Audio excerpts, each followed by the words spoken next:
Pinjol tadi banjir penggunanya di Indonesia, seperti banjir di Bekasi kemarin. Ya, betul, betul. Ya kan? Nah, pasti dengan banyaknya pengguna pinjol, dengan banyaknya banjir pengguna pinjol di Indonesia, memiliki keuntungan dong. Nah, keuntungannya apa aja? Mereka untung yang pertama dari segi kuota internet. Semakin banyak orang yang menggunakan aplikasi pinjol, atau semakin banyak orang yang membuka atau mendownload aplikasi pinjol, ada keuntungan untuk mereka dari segi kuota internet. Nah, sekarang kita mau download aplikasi pinjol pakai apa, Pak? Internet. Pakai kuota internet dong. Kalau handphone doang nggak bisa. Kalau nggak ada kuota internetnya, bener nggak? Ya kan? Memang kita download aplikasi pinjol pakai handphone. Ya kalau handphonenya nggak ada kuotanya, nggak bisa, bener nggak? Jadi kita harus punya yang namanya kuota internet. Kita beli nggak kuota internet? Beli. Belinya pakai uang. Kita beli kuota internet, artinya setelah kita beli kita pakai untuk buka aplikasi pinjol. Nah, disitulah ada pemasukan buat pihak aplikasi.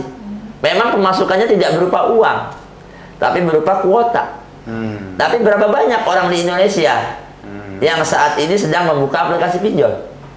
Dan ada berapa miliar terabyte setiap harinya kuota-kuota dari masyarakat Indonesia yang sedang membuka aplikasi pinjol itu kesadap sama pinjolnya. Dan dikumpulkan sama si pinjolnya ini selama 1 bulan. Lalu dijual ke provider. Ketika dijual ke provider, ada profit nggak buat si pinjol ini? Ada profit dong buat pinjol ini. Barulah jadi uang. Benar ya? Nah, ketika sudah dijual ke provider, nanti yang beli siapa? Kita lagi. Benar nggak? Nah, itulah yang pertama, keuntungan dari segi kuota. Yang kedua, dari bunga. Bunga yang diberikan itu sangat tidak masuk akal. Ya, mereka memberikan bunga yang dimana tidak mengikuti aturan OJK sebenarnya. Karena sebenarnya OJK ini sudah menentukan untuk aplikasi pinjol misalkan nih bunganya sekian sampai sekian. Untuk perbankan misalkan bunganya sekian sampai sekian. Tapi banyak aplikasi yang tidak mengikuti aturan tersebut. Mereka memberikan bunga sesuai dengan seenak mereka aja. Nah, inilah yang menyebabkan masyarakat tertipu di awal. Karena kan di iklannya apa? Bunga 0%. Bunganya bunga bangkai. Bunganya ternyata ketika kita download, kita ajukan, bunganya besar sekali. Ya mau nggak mau, uang udah masuk rekening kita. Kita artinya mengikuti alur dari aplikasi tersebut. Nah, itu dari segi bunga, dari segi denda. Ya, itu berjalan setiap hari dendanya. Banyak orang di Indonesia ini yang membayar bunga, yang membayar denda untuk aplikasi pinjol. Se-Indonesia. Ya. Nah, itu yang pertama tadi dari segi kuota, bunga, denda, dan yang terakhir dari segi asuransi. Tadi kan dapat pertanyaan di awal nih, nyambung kan pertanyaan Bapak jadinya kan. Nah, dia nggak bakal bangkrut intinya. Kenapa? Karena dia menggunakan sistem mitigasi risiko yang dimana ketika nasabah melakukan gagal bayar dalam kurun waktu 90 hari atau kurang lebih 3 bulan, pihak pertama atau aplikasi pinjol akan mengklaim asuransi atas nama data nasabah. Nah, keuntungannya 4, Pak.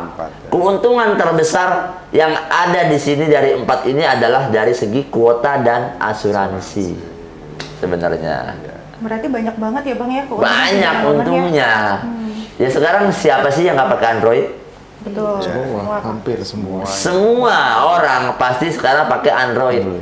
Dan kalau kita lihat iklan pinjol bertebaran di semua media sosial. Betul. Ya, artinya mereka memaksa secara halus orang untuk terlibat di aplikasi pinjaman online. Seperti itu, Pak Kasmir. Ya, terima kasih penjelasannya juga gamblang luar biasa dari mulai awal sampai akhir, dari mulai asuransi sampai pinjaman online dan semuanya termasuk sistemnya ya. Mudah-mudahan semuanya nasabah Mahaliyati menjadi lebih kompak, kita bisa menyelesaikan masalah-masalah pinjaman online di masyarakat. Mungkin ada lagi yang tengah, Ibu Titi? Ya, silakan. Ini kan Bang tadi Abang bilang kan pinjol iklannya banyak di media, baik di perangkat handphone, iklan TV juga. Nah, anak-anak kita nih Bang, usia remaja, itu kan rata-rata nih kebanyakan main judi online nih Bang. Judi online. Tanpa kita sadari mereka asik main game, ya kan ternyata judi online Bang. Nah, apa hubungannya nih, kan kalau judi online pasti pakai uang kan? Betul. Bisa nggak tuh anak-anak itu di usia tersebut ngajuin pinjaman online? Terus bagaimana tuh sebenarnya keterkaitan antara judi online dan pinjaman online Bang? Merasakan banget nih generasi muda kita Bang. Oke, jadi gini ya, memang benar nih Bu, yang menjadi konsen dari pemerintah atau pemerintah ya, konsen dari pemerintah melalui Kapolri ya, ingin memberantas peredaran judi online di Indonesia. Tapi itu bukan suatu pekerjaan yang gampang. Itu suatu tantangan dan pekerjaan yang sangat sulit dan tantangan yang sangat besar untuk Polri. Ya, karena tidak mudah. Karena banyak backing di balik aktivitas tersebut. Ya.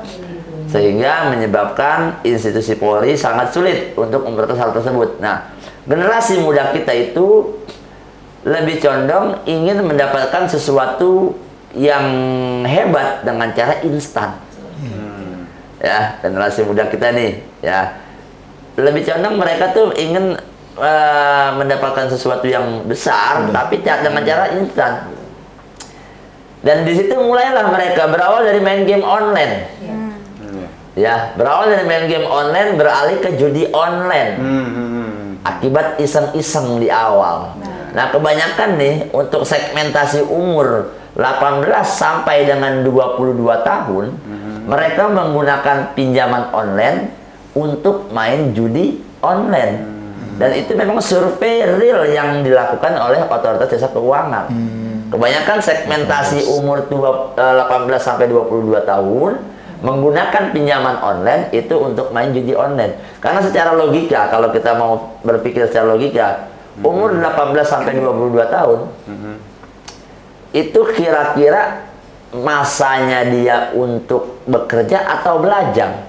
Belajar. Artinya kan banyak di umur 18 sampai 22 tahun itu yang belum bekerja. Sementara sudah punya tagihan di pinjaman online. Gimana caranya dia menyelesaikan tagihan tersebut? Ada apalagi dia belum bekerja. Masih kuliah mungkin. Mungkin ada juga yang masih SMA di umur segitu. Nah, dia akhirnya di situ putar otak tuh rata-rata untuk main apa? Main judi online. Supaya berharap bisa membayar tagihan di pinjaman online, ternyata gagal. Nah, disinilah nih yang menjadi permasalahan. Ya, banyak generasi muda kita yang jadi merongrong orang tuanya. Kayak kemarin tuh kalau nggak salah saya lihat video di media sosial tuh yang sampai dorong-dorong ibunya tuh. Oh iya. Ya, ada. Gara-gara judi online. Nah, ini kan jadi rusak moralnya. Nah, pemerintah kita bukan hanya diam sebenarnya. Mereka sudah melakukan tindakan. Hanya memang kepentingan dan keuntungan tersebut sangat susah digoyang. Ya, jadi ya yang dilakukan oleh Polri apa sih? Yang dilakukan oleh Polri saat ini adalah memblokir nomor-nomor rekening dari aplikasi-aplikasi judi online. Judi online dan pinjaman online, mereka memiliki keterhubungan atau keterkaitan karena sama-sama menggunakan sistem yang sama, yaitu peer to peer. Sekarang gini, judi online mainnya di mana? HP. Di handphone. Jadi antara pemain judi dan bandar dipertemukan di handphone melalui jaringan disitulah ada keterkaitan. Dan kalau kita mau paham yang namanya handphone itu kan saat ini ada yang namanya media sosial atau dunia internet ya. Ada yang namanya sistem algoritma. Ketika orang aktif bermain judi online, itu bakal masuk tawaran-tawaran pinjaman online. Atau sebaliknya, ketika orang aktif menggunakan pinjaman online, itu ada tawaran-tawaran link judi online. Nah, keterkaitan di situ karena sama-sama menggunakan sistem yang sama. Kalau pinjaman online kan pemberi pinjaman dan penerima pinjaman dipertemukan di handphone. Benar ya? Sama aja. Sekarang judi online, pemain judi dan bandar dipertemukan di mana? Handphone. Di handphone. Melalui apa? Jaringan internet. Keterkaitannya seperti itu. Dan keterkaitan yang kedua adalah sama-sama masuk di tahun 2015. Oh, jadi bareng. Bareng. Masuk ke Indonesia tahun 2015. Seperti itu. Terus pembiayanya berarti muter di situ aja tuh ya? Ya, kalau untuk kita lihat dari segi pembiayaan atau keuntungan, banyak yang berputar, di situ antara judi online dan pinjaman online. Ini tuh seperti adik kakak, seperti itu, Bu. Oke, luar biasa. Ya. Ya. Baik, mungkin ada lagi dari Mbak Ika, mungkin Mbak Ika. Oke, ya ada lagi. Jadi begini Bang, waktu awal kita memakai pinjaman online, itu kan awalnya karena mungkin kita butuh kebutuhan yang dadakan gitu. Awalnya pasti kita punya niatan cuma pakai satu aplikasi aja.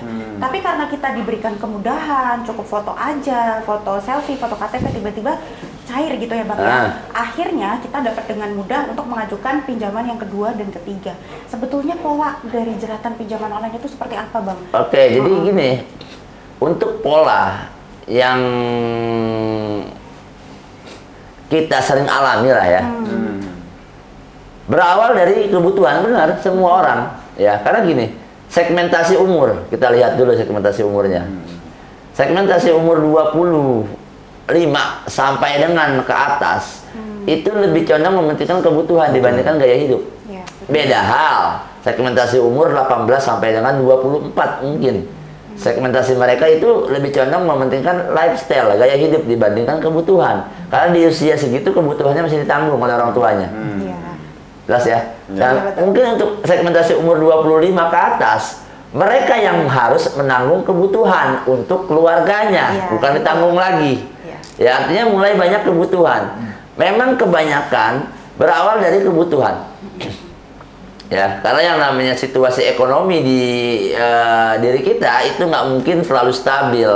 Apalagi kalau kita melihat sistem yang diberlakukan di Indonesia dalam segi pemberian upah. Ya, kita lihat dari segi pemberian upah yang diberlakukan oleh pemerintah Indonesia ke masyarakat Indonesia dengan cara atau dengan sistem UMP atau UMR. Dari setiap daerah yang ada di Indonesia itu berbeda nggak? Berbeda. Di Jakarta sekian, Bekasi sekian, Cikarang sekian, Depok sekian, Bogor sekian, di sini sekian. Padahal kalau kita mau lihat secara global, harga bahan bakar sama. Tidak berbeda. Karena yang menentukan naiknya angka kebutuhan pokok adalah bahan bakar. Benar ya? Nah, kalau menurut saya pribadi sistem seperti itu kurang bagus. Ya, jadi ya saya kritik sedikit pemerintah untuk merubahlah sistem pemberian upah. Ya, dengan apa? Dengan ya mungkin bisa dipikirkan lagi sehingga apa? Sehingga banyak masyarakat Indonesia ini yang tidak terjebak di aplikasi pinjaman online. Ya, berawal dari kebutuhan akibat penghasilan yang sangat rendah. Ya, disebabkan lagi kalau kita mau tarik ya karena sistem pemberian upah yang tidak adil gitu. Antar daerah itu berbeda-beda. Sementara kebutuhan sama, harga bahan bakar sama. Ya, nah, masuk berawal dari kebutuhan, menggunakan satu aplikasi, dia pakai dia bayar, dia pakai dia bayar, artinya masih ada kesanggupan nih untuk membayar. Dia pakai bayar, kan tadi saya bilang akibat ketimpangan sistem pemberian upah di Indonesia, kebutuhan itu lama-lama makin meningkat apa makin berkurang? Meningkat. Makin meningkat. Cuma sistem yang diberlakukan pemerintah Indonesia ini tidak rata atau tidak adil. Setiap daerah ini beda-beda upahnya. Benar ya? Artinya ketika kebutuhan meningkat, penghasilan tidak meningkat, apa yang akan dilakukan? Menggali lubang yang baru. Nah, disitulah polanya berawal dari terlibat, masuk ke terjebak, dan berakhir di terjerat. Dia pakai bayar, ketika ekonominya sulit, dia akhirnya menggali lagi lubang selanjutnya atau aplikasi selanjutnya. Dan kebanyakan orang yang masuk ke fase terjebak, itu ngambil uang dari pinjol buat bayar pinjol. Kebanyakan seperti itu. Orang yang sudah masuk ke fase terjebak, dia ambil uang dari pinjol buat bayar pinjol. Ambil lagi dari pinjol ini buat bayar pinjol ini. Begitu terus sampai dia masuk ke fase terjerat. Ketika dia masuk ke fase terjerat, artinya apa? Sudah tidak bisa lagi menggali lubang di pinjol. Apa yang akan dia lakukan? Menjual aset. Gadai surat-surat berharga, jual emas, jual motor. Pahit-pahitnya kalau nggak bisa melakukan itu, bunuh diri. Jadi seperti itu, baik Kak. Ya, fasenya. Jelas ya? Oke. Baik, mungkin ada lagi yang ingin bertanya? Bapak, Iya. Pak Ihsan, gimana Pak Ihsan? Iya, berarti serem memang ya. Dengan caranya dia menjerat kita gitu. Apalagi tata cara penagihannya. Contoh gini, kalau kita telat bayar aja diteleponin berkali-kali tuh Bang. Itu kalau kita telat nih, sehari itu suka dihubungin terus sama si pinjol. Nah itu yang ngehubungin kita itu disebut petugas apa itu Bang? Yang menghubungi kita berkali-kali. Oke, jadi gini, banyak dari kita ini nggak paham. Ya, jadi kita beranggapan gini, ini saya punya hutang di satu aplikasi, tapi kok yang menghubungi saya banyak banget. Sampai beda-beda nomor, beda-beda WhatsApp. Benar ya? Nah, ini dinamakan desk call atau desk collection. Dia bekerjanya di mana? Bukan di lapangan. Dia bekerjanya duduk di kantor, depan komputer, pakai headset, menghubungin nasabah. Cara mereka seperti itu. Dan saat ini untuk sistem desk collection itu menggunakan panggilan robot atau sistem robotik. Nomor kita sebagai nasabah dimasukin tuh ke sistem mereka, dan mereka tinggal men-setting di situ kayak alarm. Mau miss call berapa kali dalam sehari dan berapa jarak waktunya, misalkan per 2 menit. Per 2 menit ini telepon nomornya Pak Ihsan. Nah, di situ sistem akan menelpon ke Pak Ihsan per 2 menit. Bisa-bisa kalau handphone kita ditelepon per 2 menit lobet tuh. Bisa rusak, ngeheng. Nah, itu desk collection tuh namanya. Atau dia menggunakan aplikasi WhatsApp dalam menghubungi kita nih. Ya, dia menghubungi kita menggunakan aplikasi WhatsApp yang dimana satu desk collection di dalam satu handphonenya itu bisa ada 10 WhatsApp. Jadi seakan-akan kita kayak dikeroyokin. Padahal yang menghubungin satu orang menggunakan 10 WhatsApp dalam satu handphone.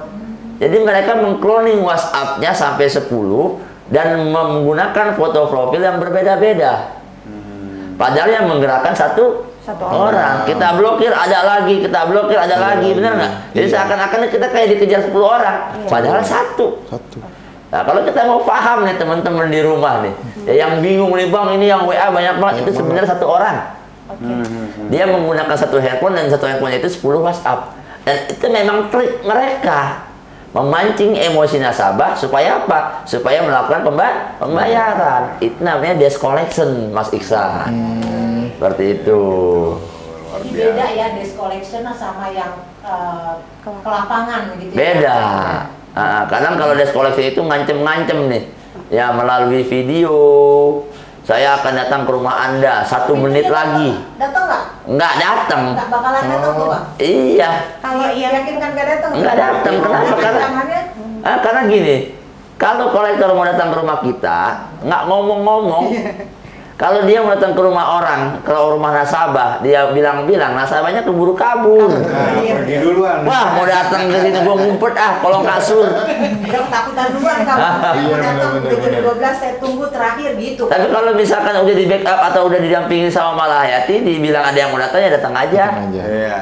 Benar nggak? Kenapa? Karena udah ada pendampingan, tinggal menghubungi tim handle kolektor. Malah lebih cepat didatangi sama kolektor. Itu lebih bagus. Supaya apa? Supaya bisa terhubung sama tim kita kolektor dari aplikasi tersebut. Itu karena sistem dari Malahayati ini adalah merangkul kolektor seperti itu. Jadi beda tuh antara desk collection sama kolektor lapangan.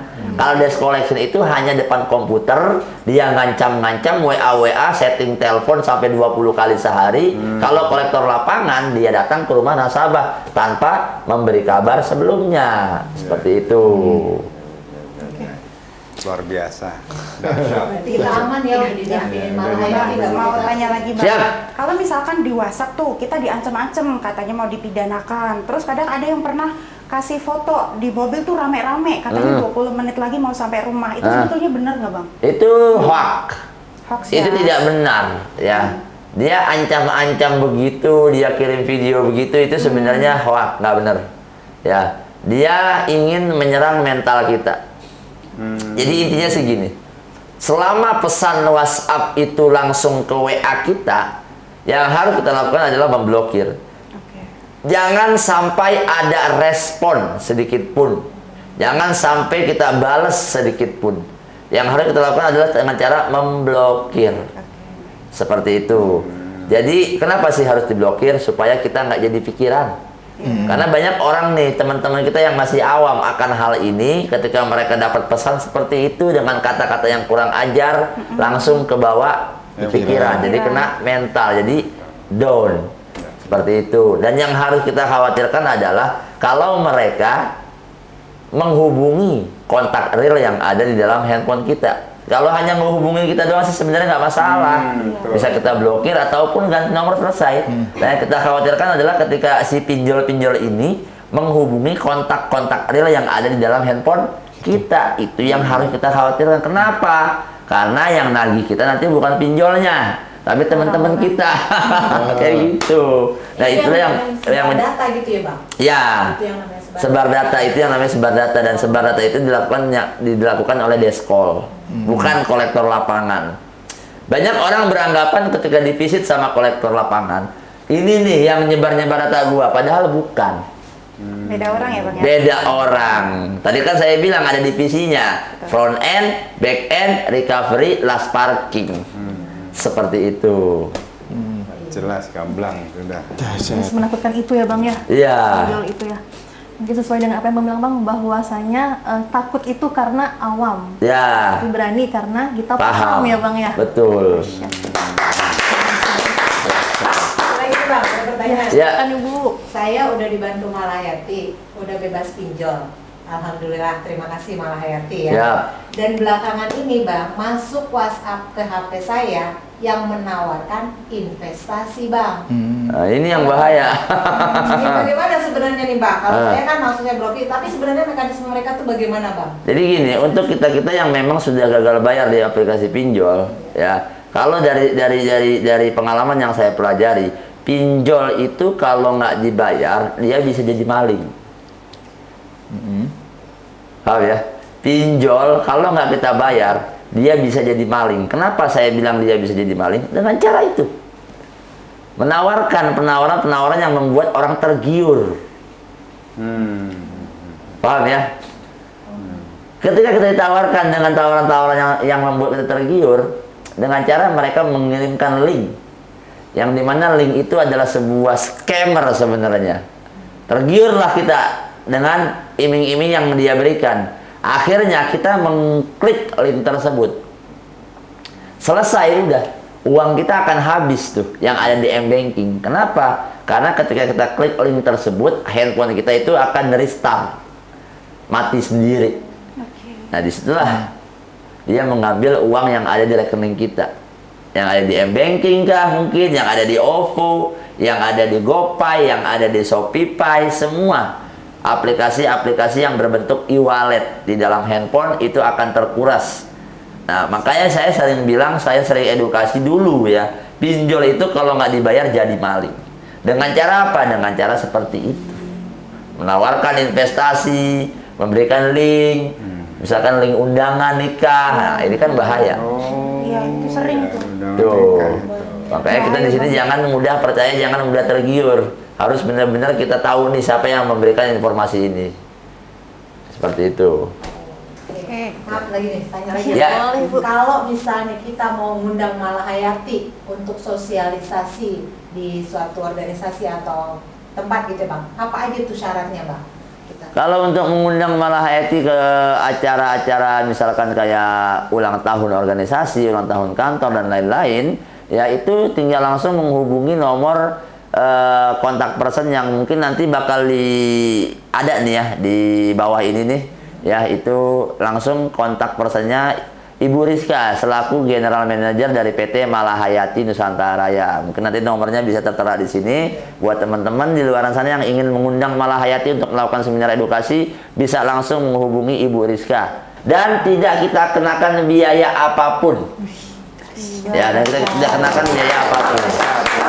Ya, karena fokus kita memang di sini ingin memberikan edukasi atau mencerdaskan sesama. Jadi kayak contoh kemarin saya diundang oleh organisasi KBP 3 Polri di Sukabumi dari organisasi tersebut tuh tidak memberikan saya apa-apa. Itu tidak memberikan uang transport, tidak memberikan uang ini itu segala macam, tidak. Karena memang saya bilang di awal tidak usah memberikan apa-apa. Niat kita murni ingin memberikan informasi agar apa? Agar masyarakat ini bisa tahu hal-hal yang memang harus mereka hindari. Seperti itu. Dan banyak lagi kegiatan-kegiatan sosialisasi yang sudah saya datangin lah. Dan tidak ada sama sekali saya minta bayaran di situ. Seperti itu. Kita kan setahunya Malahayati itu baru ada di Pulau Jawa. Ya. Bagaimana dengan saudara-saudara kita di luar Pulau Jawa? Apakah Malahayati membantu juga yang di sana gitu, Bang? Oke, baik ya. Kantor kita memang ada 9 ya. Dan kebanyakan memang di Pulau Jawa. Kita belum memiliki kantor di luar Pulau Jawa ya. Untuk teman-teman kita yang memang ingin dibantu oleh Malahayati yang dimana domisilinya di luar Pulau Jawa, itu bisa menggunakan fasilitas out regional ya. Kita memiliki yang namanya divisi out regional yang dimana tim kita bisa datang ke rumah teman kita itu ya, dengan catatan untuk transportnya itu ditanggung oleh teman kita. Contoh misalkan kita punya teman nih di Bali ya, mereka pusing sama masalah pinjaman online-nya atau masalah perbankannya, mau mengundang tim ke rumahnya, yang ditanggung oleh teman kita itu hanyalah sebatas transport pulang pergi berbentuk tiket pesawat ya, hanya sebatas transport pulang perginya aja, tidak dengan penginapan ataupun makan. Karena penginapan dan makan itu ditanggung oleh tim Malahayati. Seperti itu. Jadi bisa. Ya, nanti tinggal menghubungi aja tim-tim Malahayati dan bisa langsung dikoordinasikan dengan kepala cabang atau kepala divisi dari tim out regional tersebut. Seperti itu. Dan untuk divisi out regional sendiri itu di-handle oleh Bapak Handoko. Ya, mungkin teman-teman masyarakat luar sana yang ingin dibantu di mana itu domisilinya di luar Pulau Jawa bisa menghubungi nomor di bawah ini. Ya, itu ada Bapak Herman Handoko ya, koordinator divisi out regional Malahayati Konsultan. Seperti itu. Jadi walaupun jauh bisa tetap dibantu ya, Bang? Walaupun jauh bisa tetap dibantu. Iya, walaupun jauh tetap kita bisa bantu. Dengan catatan tadi, untuk transportnya ditanggung oleh nasabah yang merequest tim. Karena kan fair dong. Betul. Kita yang datang ke sana. Artinya kita yang akan datang, kita yang akan jalan. Ya. Nah, di perjalanan itu kan ada akomodasi yang harus dibayarkan. Seperti tiket pesawat, contoh misalkan pulang dan pergi. Nah, tapi kalau misalkan teman kita dari luar Pulau Jawa mau datang ke kantor kita, ya kita nggak kenakan biaya apapun. Karena kan yang mengeluarkan biaya akomodasi siapa? Teman kitanya. Seperti itu. Jadi mungkin masyarakat di luar sana itu masih ada yang bingung, Bang. Jadi sistem pinjaman di perbankan dan pinjaman online itu sebetulnya sama atau berbeda gitu? Oke. Kalau untuk sistem perbankan, pinjaman di perbankan dan pinjaman online, sebenarnya itu dibilang beda bisa, dibilang sama juga bisa. Karena kiblat dari pinjaman online itu perbankan. Pembiayaan perbankan, pembiayaan pinjaman online lebih dulu pembiayaan perbankan. Tapi ada sedikit perbedaan.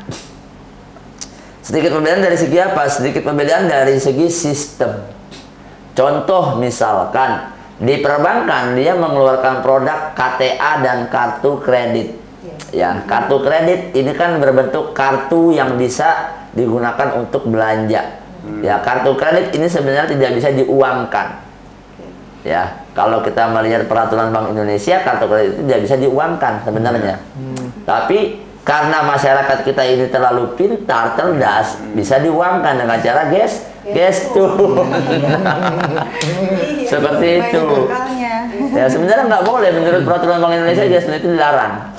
Menurut peraturan Bank Indonesia, gestur itu adalah sebuah aktivitas ilegal. Ya, cuma karena memang banyak yang melakukan aktivitas tersebut, ya Bank Indonesia tutup mata. Ya. Nah, bedanya gini. Di perbankan itu kan ada kartu kredit, ada KTA. Kalau KTA di perbankan itu boleh dibayar minimum payment. Ya, jelas ya. Tapi kalau misalkan KTA di perbankan itu tidak bisa dibayar minimum payment. Karena KTA itu sudah ada tabelnya, tabel angsurannya.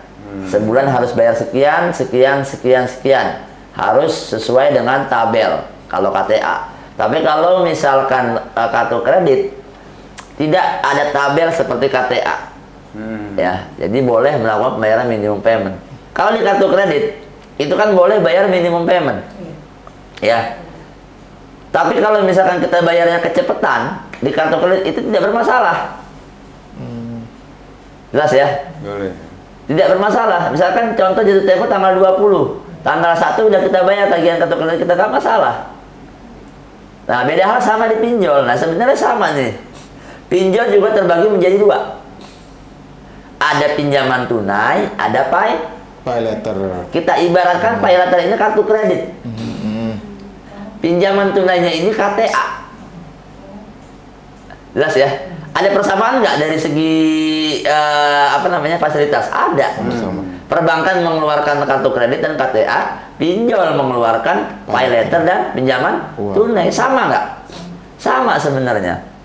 Cuman teknisnya yang berbeda. Kalau di pinjaman online, pay letter atau pinjaman tunai kita bayar kecepatan, itu terblokir. Seperti itu. Dan rentannya juga beda. Lebih rentan di pinjaman online daripada perbankan.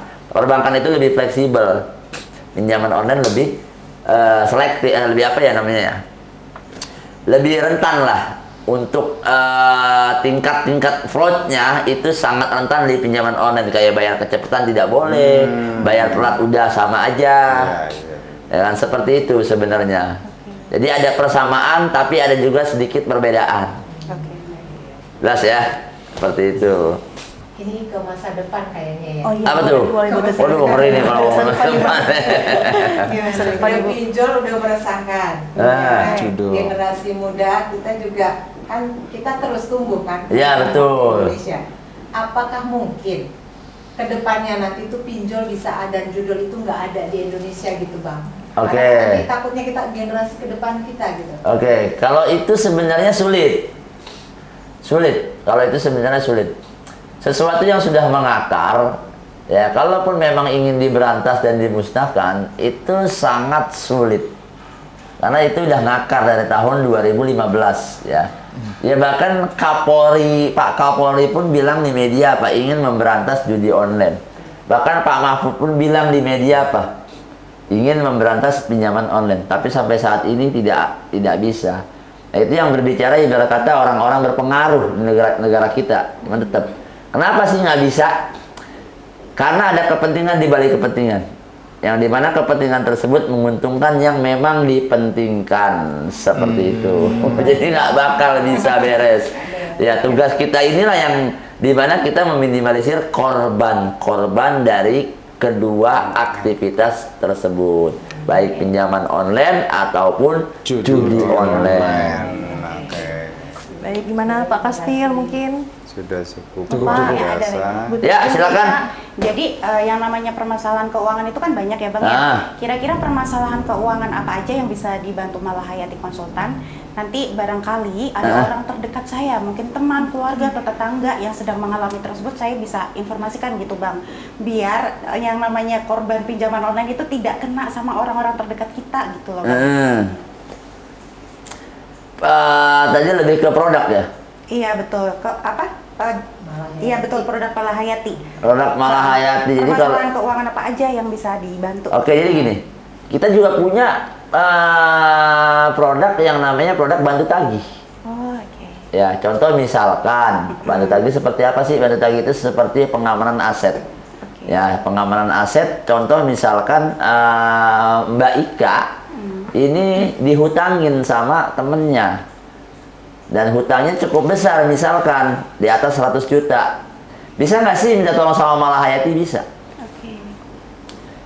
Yang jelas syarat dan ketentuannya itu melengkapi, mencukupi. Apa aja syarat dan ketentuannya? Yang pertama, harus ada bukti bahwasanya teman Mbak Ika ini benar punya tagihan atau punya hutang ke Mbak Ika.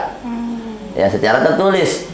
Entah seperti perjanjian, entah seperti apa namanya ya, MOU di awal seperti apa. Selama ada perjanjian atau MOU di awal, ketika Mbak Ika minta tolong sama tim Malahayati, itu bisa kita bantu.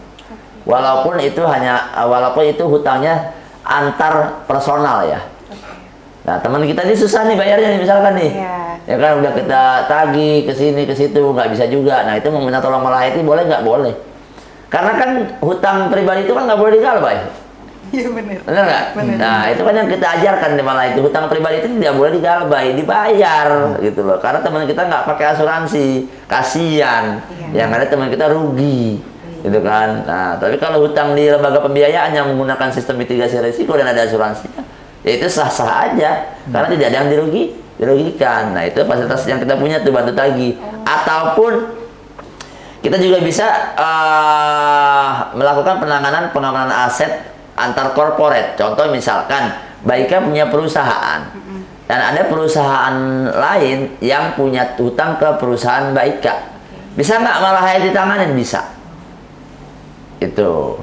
Jadi jelas gitu. Kita juga bisa menangani hal-hal tersebut. Ya, bantu tagih juga kita bisa melakukan penanganan hal tersebut, sehingga kita bisa membantu banyak orang untuk apa? Untuk tidak mengalami kerugian. Dan kita sudah membuktikan kok, dari produk bantu tagih itu sudah banyak yang terbantu. Seperti itu. Oke. Ada lagi mungkin Bapak Ibu? Ada ya. Oh, ada lagi Bu. Gimana itu Bu? Udah Bang Widi udah panjang lebar. Panjang lebar ya Bu ya. Malahayati. Cukup menarik ya Bu. Cukup menarik. Cuman nih. Iya, gimana Bu? Aman nggak tuh dibantu Malahayati gitu gimana loh. tuh Bang? Oke. Aman apa enggak dibantu sama Malahayati? Oke, jadi gini. Kalau kita bicara aman atau enggak aman, ya kita harus lihat dulu dari sudut pandang mana. Amannya kayak gimana, enggak amannya seperti apa. Benar ya, kita bicara aman. Kalau kita bicara aman, ya yang pertama yang harus kita lakukan adalah mengecek legalitas dari sebuah lembaga jasa tersebut. Yang pertama, ya kita sekarang ngecek legalitas gampang kok, di Google bisa. Ya tinggal masukin aja AHU dari sebuah perusahaan tersebut, nanti bakal ada datanya. Ya, terus yang kedua, kita harus tahu pengalaman dari tim yang ada di dalamnya, apakah berkompeten atau tidak, atau hanya sekedar baru belajar, atau hanya sekedar belajar dari YouTube ataupun Google, atau memang benar-benar pernah terjun di dalam bidang tersebut selama belasan tahun.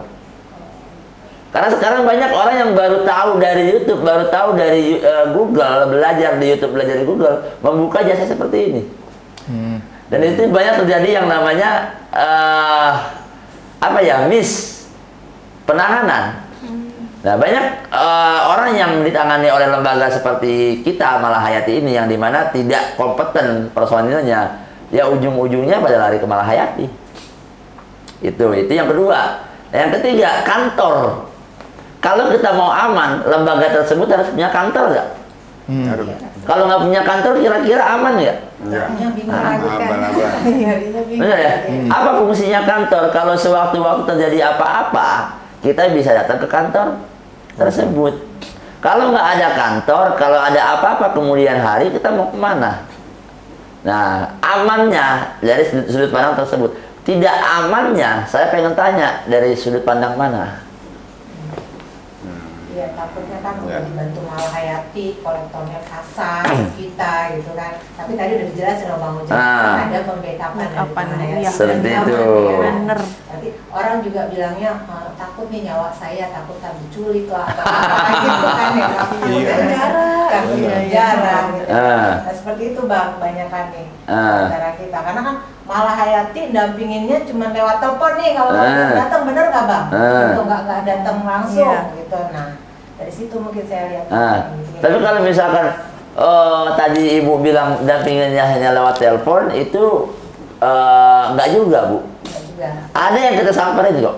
Ketika dia dipilih kolektor, ada ketika kolektornya memang belum paham sama Malahayati, tim handle kolektor kita terjun ke rumah nasabah tersebut. Oh, jadi bisa bersedia dari Ada, itu ada yang namanya Bang Faruk tuh di Bekasi itu. Waktu itu datang ke rumah nasabah di daerah Tangerang Selatan. Dari Bekasi dia ke Tangerang Selatan tuh. Naik motor. Nyamperin itu.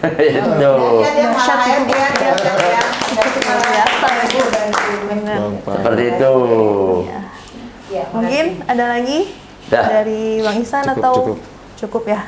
Baiklah, kalau gitu terima kasih nih buat bapak-bapak ibu semuanya yang udah meluangkan waktunya buat sharing dan tanya-tanya langsung bersama Bang Ujai di sini di acara TU. Apa tuh ibu-ibu, bapak-bapak TU? Tanya Ujai. Dahsyat. Baik. Kalau gitu Dina di sini mengunduri diri bersama Bang Ujai selaku CEO PT Malahayati Nusantara Raya. Dina akhiri wabillahi wa taufiq wal hidayah. Wassalamualaikum warahmatullahi wabarakatuh. Waalaikumsalam warahmatullahi wabarakatuh. Apa kabar? Dahsyat. Malahayati. Jaya, jaya, jaya, Nusantara Raya. Sampai bertemu di episode selanjutnya.